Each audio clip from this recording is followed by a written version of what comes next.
교회 문제로 상당히 어려움을 겪고 있는 목사님 이야기입니다.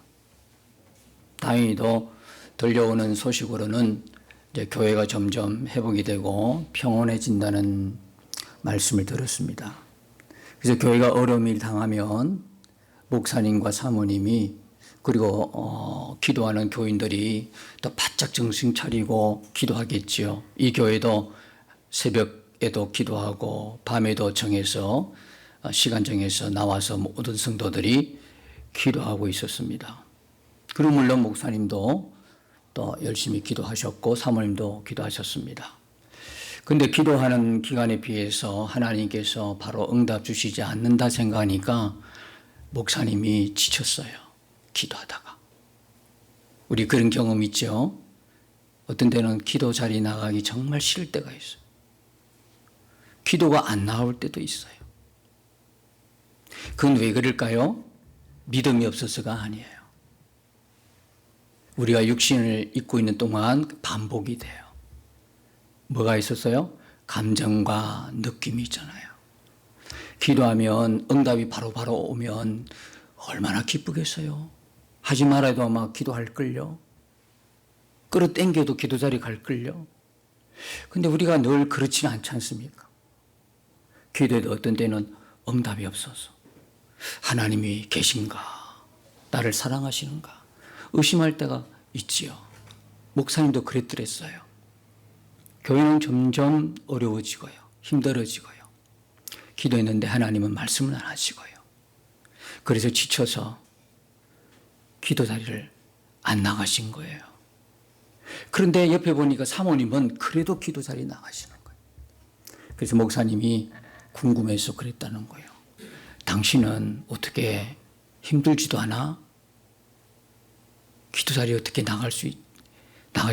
이렇게 물었다는 거예요.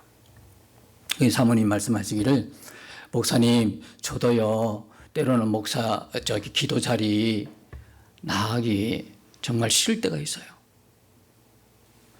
기도해도 주님 말씀 안 하시고 기도할 마음도 없을 때가 있어요. 그러나요 그 기도 자리를 지키는 마음으로 나를 그 기도 자리에 밀어넣어요. 기도하기 싫다는 그 마음으로 주저앉으면 기도 자리에 못 가죠. 그 나를 억지로 밀어넣는 거예요. 내 몸을 기도 자리를 지킨다는 그 마음으로도 나를 밀어넣는다는 거예요.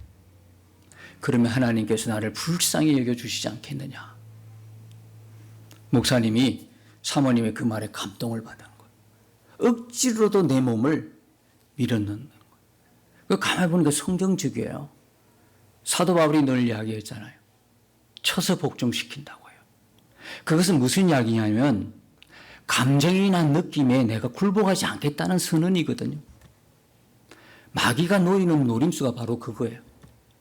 우리가 육신을 입고 있는 한 계속해서 느낌이나 감정에 예민하잖아요. 교인들하고 이렇게 좋았다가도 하나 딱 생각이나 마음을 상하게 하거나 감정이 딱 걸려버리면 어떤 일이 벌어지는 거예요? 꼴보기 싫은 거예요. 교회도 안 나와요. 이게 뭐냐면 믿음이 없어서가 아니고요. 우리가 육체를 입고 있는 한 반복이 돼요. 천국 가면 이런 일이 없어요. 감정이나 느낌에 좌우되고 그런 거 없어요. 마귀가 노리는 녹임수가 뭐냐면 마음의 전쟁이에요. 마음을 뺏느냐 빼앗기느냐의 전쟁이 바로 영적 전쟁이에요. 그래서 잠언 4장 23절에도 다 모든 것 지켜야 되는데 더욱 뭐를 지켜라? 내 마음을 지켜라. 생명이 거느니 이에서 남이니라. 마음을 못 지키면요 바로 넘어져요. 마음을 못 지키면 영적인 사람인데도 불구하고 성령의 끌림 받는 삶을 못 살아요. 육신에 속한 자로 살 수밖에 없어요. 혹시 여러분 지금 기도해도 특별한 없고 응답 없고 그래서 기도하기는 싫고 기도를 쉬고 있습니까? 그럴 때 어떻게 해요? 나를 기도의 자리로 밀어넣는 거예요. 하나님의 은혜가 임하는 겁니다. 그럴 때 임하는 거예요. 그래서 지금 어쨌든 하나님께서 은혜 주셔서 교회가 이제 이렇게 정상으로 또 회복되어 간다는 소식이 너무 기쁜데 앞으로도 뭐 계속 그 어려움이 확 하고 순간적으로 없어지는 거 아니에요. 왜?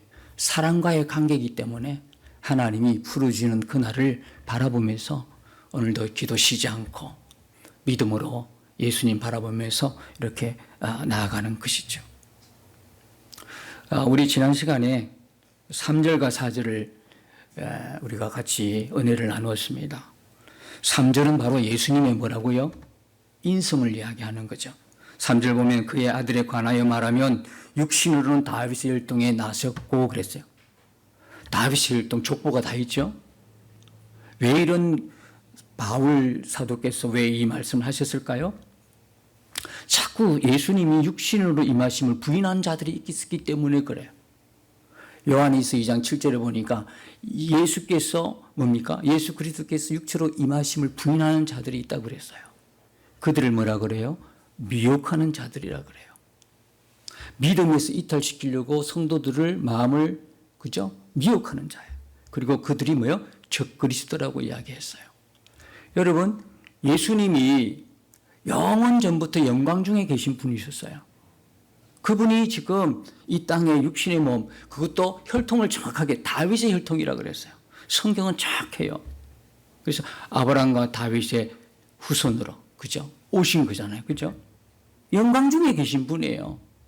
그분이 육신의 몸을 입고 오셨는데, 예. 근데 그 육신의 몸을 입고 온 걸 부인한다. 그럼 어떤 일이 벌어질까요? 그걸 알기 위해서 왜 예수님께서 육신의 몸을 입고 오게 하셨는가 하나님께서. 그래서 로마서 8장 3절에 보면 어떤 말씀이 있다고 그래요?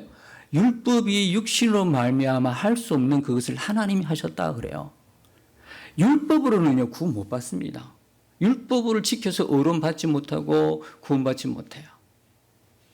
그리고 율법을 지키는 건 육신인데 육신 자체가 벌써 뭡니까? 죄인입니다. 죄에 지금 가득 죄로 충만한 것이 육신입니다. 그런데 어떻게 율법을 지킬 수가 있습니까? 그 이야기는 율법으로는 의로움을 잊지 못한다. 율법으로는 하나님의 영광을 받을 수가 없는 거예요. 그러니까 그 뒤에 보면 로마서 8장 3절 곧하고 말씀하셨지요. 뭐라고요? 죄로 말미암아, 죄로 말미암아, 그죠? 죄로 말미암아 자기 아들을 죄 있는 육신의 모양으로 보내어서 그 육신의 죄를 정했다는 거예요. 여러분, 율법 아래에 있으면 모든 사람 뭡니까? 죄 아래에 있는 것이고 심판 아래에 있는 겁니다. 그건 다 죽어야 되는 거예요. 율법으로 이야기하면 다 죽어야 돼요. 그럼 이걸 어떻게 해결할 수밖에 없어요? 어떻게 해결하죠? 그 해결의 방법이 뭐냐면 하나님께서 자기 아들을 뭡니까? 뭐로 보내는 거예요? 죄 있는 육신의 모양으로 보내는 거예요. 그리고 그 육신에다가 인간의 모든 죄를 다 전가시켜버리는 거예요. 그걸 신학적 교리로 뭐라고 그래요? 대속의 교리, 속죄의 교리라고 그래요. 그러면 예수님께서 육신으로 온 것을 부인하게 되면 그 교리 자체가 무너져 버려요. 예수님께서 우리하여 우리 죄를 다 담당하시고 우리를 구원하신 그 교리 자체가 완전히 무너져 버리는 거예요. 이거 이단 중에 이단이죠. 이단 중에 이단이에요. 큰일 나요. 예수님께서 마태복음 16장에 보면 항상 복음서는 두 갈래로 크게 나눠진다고 그랬죠. 복음서는 전반부와 후반부가 딱 나눠지는데 그 중간이 16장이에요. 이 사복음서나 이 공간복음 보면 그 기준이 뭐냐 하면 그거예요. 너희는 나를 누구로 하느냐? 반드시 질문하십니다. 저희들에게. 그때 베드로가 뭡니까? 주는 그리스도의 살아계신 하나님의 아들이시다 고백했죠. 당당하게 고백했죠. 알고 보니까 자기 고백이 아니어서 하나님께서 그 입술을 통해서 고백하신 거예요. 은혜다 이 말입니다. 그래서 주는 그리스도의 살아계신 하나님의 아들이 이 고백을 듣기 위해서 전반부가 있었어요. 그 전반부 전체는 뭡니까? 예수님 오셔서 기적을 행하시고 막 그냥 놀라운 일들을 행하셔요. 병도 고치고 귀신 내쫓고요. 왜? 예수님 누군가를 알려야 되니까요. 그리고 16장에서 그 고백을 듣고 나서 그 이후로는 뭘 말씀하십니까? 16장 21절에 보면 예수님께서 예루살렘에 올라가신 목적을 말씀하고 계세요. 저희들은 그때 기대했어요. 드디어 우리 고생 끝났다. 3년 동안 저분하고 저렇게 동행하면서 참 많이 참고 견디고 참 비바람 치는 곳에 참 제대로 잘 먹지도 못하고 참 놀라운 일을 경험했지만 이제야 모든 우리의 고생이 끝났다. 왜 예루살렘 가시겠어요? 제 아들은 뭐라고 생각했을까요? 이제 왕으로 등극하신다는 거예요. 그래서 다들 자기들 머리 생각에는 자기는 한 자리 하는 거예요. 이쪽 예수님의 왼팔이 되고 오른팔이 되어서 다 한 자리를 할 생각만 하고 있었어요. 근데 웬걸? 예수님께서 무슨 말씀하셨어요? 장로들에게 잡혀서 고난받다가 죽으시고 3년 만에 부활하실 걸 말씀하신 거예요. 깜짝 놀란 거죠. 그때도 여전히 베드로는 용감했어요. 그래가지고 그리 마옵소서 그런 일이 주님께 일어나지 않습니다 하고 말리는 거예요. 여러분 주는 그리스도의 살아계신 하나님의 아들이신 누가 고백했어요? 베드로 고백했어요. 그 고백을 듣고 16절 18절에 가면 예수님이 뭐라 그래요? 반석 위에 내 교회를 세운다고 했거든요. 이건 극찬 중에 극찬이에요. 그래서 지금도 천주교는 뭐래요? 예? 그 반석을 베드로로 해석하는 오류를 범하고 있잖아요. 얼마나 큰 오류인지 아십니까? 곧 그 뒤에 보면 22절에 가보면 바로 나옵니다. 23절인가 22절 가면 바로 나와요. 사단아 내 뒤로 물러가라 그러잖아요. 아니 진짜 예수님께서 베드로를 통하여 내 교회를 세운다 하면 그리 말씀하면 안 되죠. 조금 전에 극찬하셨다가 바로 몇 구절 뛰어넘지 않아가지고 사단아 내 뒤로 물러가라 너는 나를 넘어지게 하는 자로다. 너는 어찌 하나님 일을 생각하지 않고 사람의 일로 생각하느냐. 야, 그러니까 아닙니다. 천주교처럼 교회가 베드로 위에 세운 거 아닙니다. 주는 그리스도의 살아계신 하나님의 이 고백 위에 세운 것이 하나님의 교회인 것입니다. 베드로가 아니에요. 그래서 베드로는 졸지에 어떻게 해서 한순간에 사단아 된 거예요. 너는 나를 넘어지게 하는 줄 알아. 가장 가까운 사람이요. 가장 친하다고 하는 사람이요. 자칫 잘못하면 이렇게 성령의 도구가 아니라 악한 것의 도구로 사용할 수 있다는 것이 우리로 하여금 긴장하게 만들고 조심스럽게 만드는 거예요. 예수님은 분명히 우리와 똑같은 육신의 몸을 입고 오셔서 우리의 죄를 십자가로 다 지셨어요. 그래서 우리는 그 죄에서 피로서 구원받고 해방되었습니다. 예수님께 육체로 안 오셨으면 큰일 나요. 그리고 십자가에 안 죽으셨으면 큰일 나죠. 모든 것이 하나님의 은혜인 것입니다. 3절에 관해서 4절에 보면 성결의 영어로는 예수 그리스도 뭡니까? 신성의 신성. 이것은 예수 그리스도의 신성을 말씀하고 있는 것이죠. 예수님이 태어난 거 유년 시절 옆에서 보고 그 다음에 뭡니까? 쭉쭉 자라나는 모습을 봤어요. 그리고 심지어 예수님의 죽으심을 딱 보고 나니까 어떤 사람들은요, 예수님은 하나님이 아니셔. 그렇게 노는 거예요. 왜 하나님이 아니라고 이야기할까? 어떻게 하나님이 십자가 죽으시지? 어떻게 그 하나님이 어릴 때 내가 다 봤는데? 자라오는 성장 과정을 내가 다 봤는데? 뭐라 그럴까? 우리가 지난주에 그렇게 말씀 서로 나눴잖아요. 어떤 거예요? 예수님이 오실 때 진짜 빵빠레 울리고 막 웅장하게 근엄하게 위엄있게 막 쫙 금술에 타고 막 이 금면류관 쓰고 오셨으면 모를까? 오실 때요 누구도 허무할 만한 존재가 아니었단 말이죠. 히브리서에서는 뭐예요? 천사보다도 못하게 오셨다. 그러니까 그 어릴 때 배경을 다 주변에 아는 사람들은 더 못 믿지. 이분은 어떻게 하나님이야? 그리 되는 거예요. 여러분 예수님이 하나님이신 부인하게 되면 뭐가 부인되는 거예요? 처녀로 탄생하는 것도 부인되고요. 예수님이 죽으시고 우리를 구원한 구속교리도 부인되고요. 부활도 부인되고 재림도 부활되고 전부 다 부인되는 거예요. 성천도 부인돼요. 하나님이 아니신데 어떻게 그런 일이 어떻게 일어날 수 있느냐 이렇게 노는 거예요. 여러분 죽은 자 가운데서 부활하신 분은 오직 예수 그리스도인 없어요. 그래서 사도행전에 보면 모든 사람이 믿을 만한 증거가 뭐냐면 예수님의 십자가와 죽음을 통해서 이분이 하나님이시구나 우리를 구원하실 구원자이시구나를 분명하게 정명해 보이셨다고 말씀하고 있어요. 사도행전 17장 31절에 죽은 자 가운데서 다시 살리신 것으로 모든 사람에게 믿을 만한 증거를 주셨느니라. 그래서 그때 십자가에 달려 죽으시고 부활하신 그분이 만왕의 왕이시고 전능자였다 이 말입니다. 2000년 전에 우리를 구원하신 전능자가 왔다 가셨다 이 말이에요. 그 사건이 뭐냐면 십자가와 부활 사건입니다. 자, 그러면 예수님께서 우리가 여기 보다시피 죽은 자들 가운데서 부활하사 능력으로 하나님의 아들로 선포되셨다고 했는데 다른 말로 하면 인정되신 거예요. 자, 죽으시다가 부활했다. 그때 비로소 하나님 아들이 된 게 아니라 그랬죠?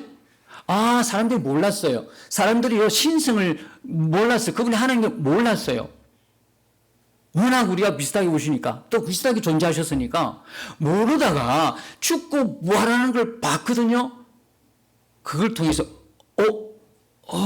저분이 하나님이셨네? 이렇게 됐다는, 인정이 됐다는 거. 그럼 이 사건은 우리에게 어떻게 적용이 될까? 우리도 똑같이 적용이 된다는 거예요. 무슨 이야기냐면, 요한일서 3장 2절에 보면 이런 말씀이 있어요. 잘 들어보세요. 사랑하는 자들아, 우리가 지금은 하나님의 자녀라. 장래 어떻게 될 것은 아직 나타나지 아니하였으나 그가 나타나심이 되면 우리가 그와 같을 줄을 아는 것은 그에 계신 그대로 볼 것을 인함이라.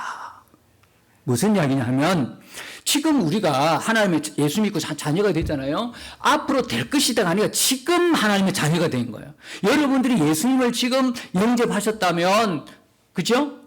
지금 내가 하나님의 자녀가 되는 것이지, 하나님 보실 때 어떻게 말씀대로 잘 사나? 어떻게 행동 봐가지고 잘하나? 이거 보고 하나님 자녀로 앞으로 줄 거야. 이게 아니다 이 말입니다. 우리가 진짜 예수님 믿었다 하면 그 순간에 하나님의 의가 우리에게 덮임을 받은 거예요. 그걸 갖다가 신학적 용어로 칭이라 그래요. 우리 스스로는 의로움을 입을 수가 없어요. 아무리 노력해도 안 돼요. 율법으로도 안 되고 우리 노력으로도 안 되고 우리 행동은 안 돼요. 안 되게 못을 박았어요. 그럼 한 가지 방법밖에 없어요. 하나님 우리를 어렵다 해 주시는 거예요. 그걸 칭이라 그래요. 그걸 칭이라 그래요. 우리가 예수 믿으면 그 순간 하나님 자녀가 되고 칭이가 되고 우리가 거룩한 백성이 되고 천국 백성이 되는 것이지, 앞으로 우리가 어떻게 잘하느냐 봐서 주는 게 아니다 말이에요. 지금도 하나님의 자녀고 앞으로도 하나님의 자녀인 게, 그러나 하나님의 자녀의 영광은 나타나지 않았어요. 그 이야기는 무슨 이야기예요? 하나님의 자녀로 인정이 아직 안 된 거예요. 그러니까 이미와 아직이에요. 이미 구원받았지만 영광은 아직 안 나타났다. 언제 나타나는 거예요? 그가 나타내심이 되면, 다시 말하면 예수님이 재림하시면, 예수님이 재림하시면 그때서야 세상 사람들은요, 마치 예수님을 갖다가 뭡니까? 신성은 안 보고 인성만 봐가지고 하나님을 모르는 것처럼 우리도 똑같은 거예요. 우리도 우리 자신 하나님의 자녀라면 어떤 때는요, 좀 안 믿어질 때가 있죠. 왜? 그 뭘 본 거예요? 하나님의 믿음의 말씀을 보기 전에 내 꼴을 본 거예요. 내 처지와 입장 보니까, 하나님 자녀가 이 모양이야? 사는 것도 이렇게 살아? 지지리도 지금 가난하게 살고 지지도 아파 죽겠는데 하나님 자녀라 그러네. 내 꼴과 내 행편과 내 처지 보니까 나도 지금 그런 것 기도하고 아니라고 하면 믿음 없는다고 취급할까 싶어서 그렇지도 않고, 이건 뭐 좀 애매한 상황이에요. 세상 사람은 더 하죠. 우리가 하나님 자녀라, 저분이 목사야? 목사님이야? 이런 경우 참 많아요. 그냥 화이트 칼라 안 하고 목회자의 그 옷 안 입고 평범하게 잠바 걸치고 나가면 나중에 깜짝 놀라요. 목사님이셨어요? 그래요. 어떤 때는 또 스르슴 허술하게 입고 가도 목사님처럼 보인다네. 저는 둘 중에 후자가 좋아요. 허술하게 가도 목사님 아니세요? 이렇게 질문하면 왠지 속은 어떻더라도 그 모양은 목사다운 모습이 조금 있나? 이런 착각에 빠질 때가 있단 말이에요. 아무튼 간에 우리도 밖에 나가면 애기에게 집사야? 근사야? 장로야? 이런 경우가 있단 말이에요. 근데 여기 언제쯤 깨지느냐? 예수님이 오시면 세상에 그렇게 비난했던 세상 사람들이 하나님의 자녀였구나. 이렇게 된다는 거예요. 그러니까 예수님이 영광 받으신 것처럼 우리가 그 영광이 아직은 안 나타났지만 예수님 오실 때 그 영광이 나타나서 모든 사람들이 우리를 인정하게 된다. 그 이야기가 뭐냐면 선포되셨으니 인정되셨다. 이한 말과 똑같은 이야기예요. 하여튼 예수님께 일어난 모든 일들은 뭡니까? 우리도 동일하게 일어나는 일들인 것을 믿으시기 바랍니다. 그래서 여러분, 지금 내 형편이, 내 처지가, 내 입장이 내 꼴이 심하면 이거밖에 아니. 여러분, 우리는 지금을 바라보는 것이 아니라 소망을 먹고 사는 사람들이에요. 소망이 소망. 우리가 하나님의 자녀로서 그 영광이 세상에 아직 드러나지는 않았지만 그러나 변함없이 하나님은 어떻게 보신다? 영광스러운 하나님의 자녀로 우리를 보고 계시니까 세상이 나를 어떻게 보든, 그죠? 세상 사람이 나를 어떻게 평가하든 가장 중요한 것, 하나님이 나를 어떻게 평가하느냐를 가장 중요하게 여기는 우리로서는 말씀에 입각해서 말씀을 믿음으로 내가 오늘 어떤 처지에서도 당당하게 믿음으로 서서 믿음의 길을 뚜벅뚜벅뚜벅 한 걸음 한 걸음 걷다 보면 그 영광이 곧 우리에게 닥쳐오는 순간이 있다는 것을 기억하시고 여러분 예수님 바라보면서 예수님과 함께 믿음으로 걸어가시기를 축복합니다. 오늘 제가 이렇게 우리 카톡방에 뭘 보냈어요? 주일날 항상 보내는 중보기도 있죠. 오늘 보낸 내용은 그거예요. 목회 데이터 연구소 보고서에 따르면 종교가 없는 10명 중에 알고 보니까 예전에 종교를 갖고 있었어요. 그 숫자가 4명이에요. 과거에 종교가 있었고. 근데 이탈률을 보니까, 종교에서 이탈률을 보니까 가장 높은 종교가 세상에 어느 종교인지 알겠어요? 개신교였어요. 우리 교회였단 말이에요. 기독교였어요. 이탈률이, 그죠? 믿다가 안 믿는 그 비율이 제일 높은 게 뭐냐면 개신교였어요. 그리고 앞으로 장래에 내가 그러면 종교를 가지겠다 했는데 가장 낮은 비율이 나타난 것도 우리 개신교예요.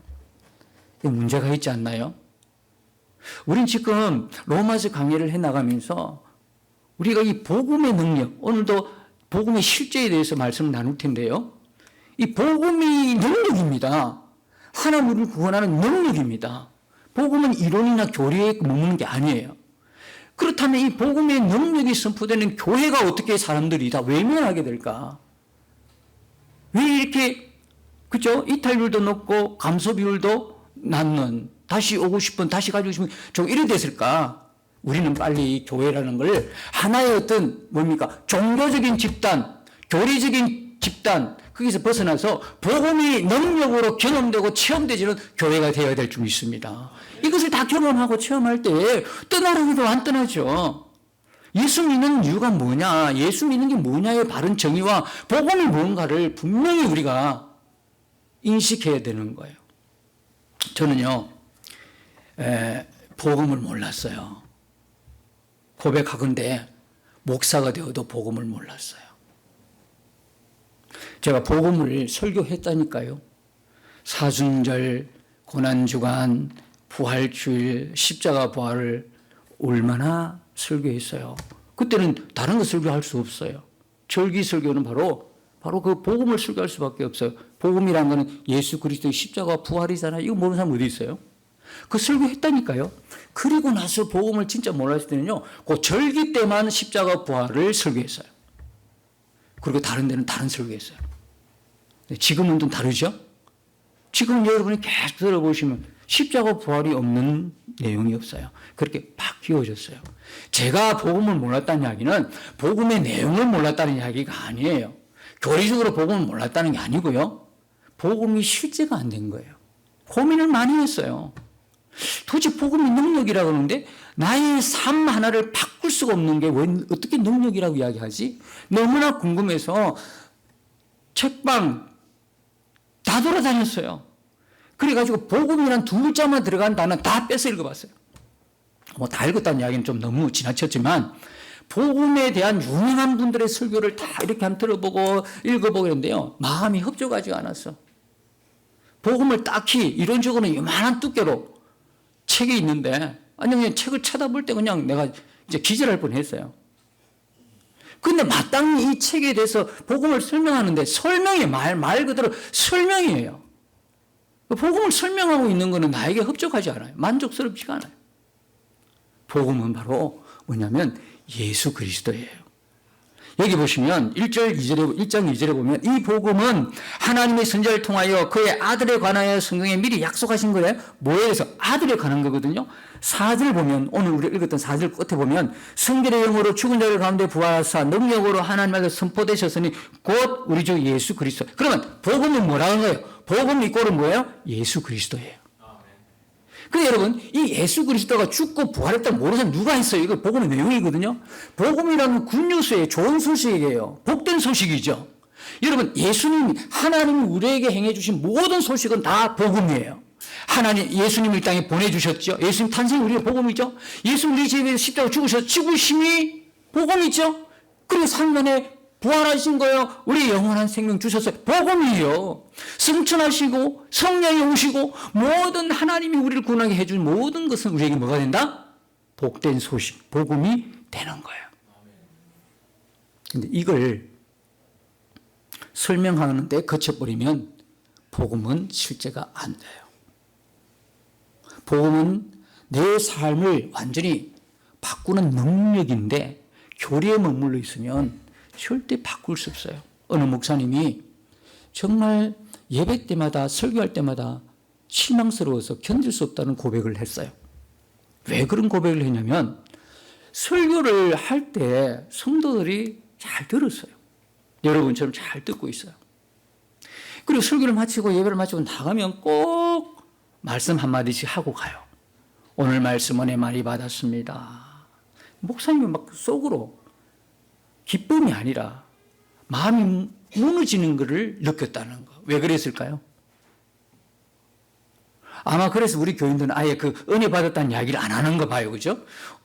좋은 거예요. 좋은 거. 예. 근데 그 목사님이 왜 마음이 무너졌냐 하면 은혜를 받았습니다 하고는 삶의 변화가 하나도 보이지 않았다는 거예요.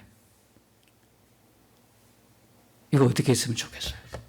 차라리 은혜 받았습니다 이야기 안 하는 여러분이 훨씬 좋은 거죠. 은혜 받았습니다 해놓고 삶은 그대로야. 설교자의 비애라 그러나요? 설교자의 어떤 한계를 느낀다 그러나요? 무능함. 이게 느껴지는 거예요. 근데 한편으로 가만히 보면 우리가 지금 고백하잖아요. 주님 내 안에 계십니다. 나와 함께 계십니다. 하고 삶이 전혀 안 바뀌고 달라지지 않는다면 주님은 나를 어떻게 보실까? 목사님 눈에 비춰진 성도의 모습은 그럴지라도, 그렇죠? 주님이 내 안에 계십니다. 이 복음인데 주님이 내 안에 계십니다. 고백은 하고 삶은 안 바뀌어져. 성질 하나 안 바뀌어졌어. 혈기 부리는 거, 분노하고 화내는 거 하나도 안 바뀌었어. 매일 우리의 일상 속에서 변화가 없어요. 앞을 나가지 못하고 계속 뒤로. 우리의 나태함, 우리의 열정이 없음, 이런 게으름, 이런 건 변함이 없어. 그럼 도대체 주님은 나를 보고 뭐라고 말씀하실까? 얼마나 답답하실까? 주님의 마음이 무너지지 않을까? 그래서 복음을 그냥 책에 있는 내용으로, 교리로만 우리가 이해를 하고 그걸 복음이라고 한다면 삶 하나를 바꾸지 못하는 그 복음은 나에게 더 이상 능력이 아닌 거예요. 여러분, 저도 그렇게 했던 적이 있어서 복음이란 말만 놓으면요, 자다가도 뻘떡 눈이 떠 있어요. 복음을 알고부터 그때부터 설교가 달라지기 시작한 거야. 매주일 십자가와 부활 빠지지 않고 그 복음을 외칠 수밖에 없는 거예요. 그래서 사도 바울이 말한 것처럼 고린도전서 2장 1절과 2절 보면 형제들아 내가 너에게 나아가 하나님의 정거를 전할 때에 말과 지혜의 아름다운 것으로 아니하였나니 내가 너희 중에서 예수 그리스도와 그가 십자가를 못 박으신 것 외에는 아무것도 알지 아니하기로 작정했다는 거예요. 사도 바울이 얼마나 똑똑한 사람입니까? 말 한마디 하더라도 누구에게 다 속일속일하게 할 말을 왜 하지 못하겠어요? 그러나 사도 바울은 작정을 했어요. 그것보다 더 중요한 건 뭐냐면 그리스도의 십자가 외에는 더 이상 내가 알지 않기를 원하노라. 내 입에서 뭐만 선포된다? 우리 주 예수 그리스도의 십자가 외에는 결코 잘하는 것이 없다. 갈라디아서 6장 14절. 왜? 복음을 그분은 실제로 살아내었기 때문에 그가 그렇게 고백할 수밖에 없었던 거예요. 왜냐하면 그 힌트를 어디서 얻냐면 나는 예수 그리스도의 종이요 그러잖아요. 종이요 그러면 항상 주인이 종과 함께 있었다는 이야기거든요. 그러니까 사도 바울은 복음을 그냥 이론적으로 말하는 것이 아니라 실제적으로 그 복음을 누리고 살 뿐만 아니라 실제적으로 능력으로 매일매일 그분과 함께 했다는 증명이 되는 거예요. 여러분, 바울만 예수 그리스도의 종입니까? 나도 종이고 여러분도 종이지 않습니까? 그렇다면 여러분들에게는 뭐가 있다? 주인이 있는 거예요. 자, 그러면 복음의 이 실제가 뭐냐? 예수 그리스도 나의 주인이라면 그 주인이 주인 없는 종이 없으므로 나는 예수 그리스도 종이라는 이야기는 예수 그리스도가 나와 함께 계신다는 분명한 의식을 갖고 있는 사람이거든요. 복음을 실제로 살아내는 비결은 뭐냐? 십자가의 나 위에 죽으시고 3일 만에 부활하여 영원한 생명을 주신 그분이 지금 어디 계시냐가 문제인 거예요. 십자가에 죽으시고 부활하셔서 끝 이게 아니라 그분은 지금도 살아계셔서 성령으로 우리 안에 나와 영원토록 함께 계시는 분이라고 여러분들이 믿고 그분 앞에 순종하는 것이 복음을 실제로 살아내는 비결인 것입니다.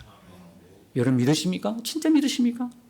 그 복음이신 예수 그리스도가 내 안에 계시고 우리가 뭐 다른 거 다라는 거 이야기 아닙니다. 제가 이번 주에 또 뭡니까? 우리 시찰안에 여전도의 총회 때 축사를 하러 가는 거거든요. 축사를 하는데 뭘 이야기하겠습니까? 제 입에서는 그거밖에 없습니다. 우리 안에 계신 예수 그리스도와 친밀히 동행하는 것 외에는 없는 것이죠. 그래서 복음을 실제로 능력으로 우리 삶을 완전히 바꾸는 것은 뭐냐? 매일매일 그분은 나와 함께 계시고 내 안에 계시고 나와 한 몸을 이루시고 나와 연합된 분으로 그분을 늘 인식하는 거예요. 진짜 그게 인식이 되면 그분 앞에서 삶을 살 수밖에 없는 거예요.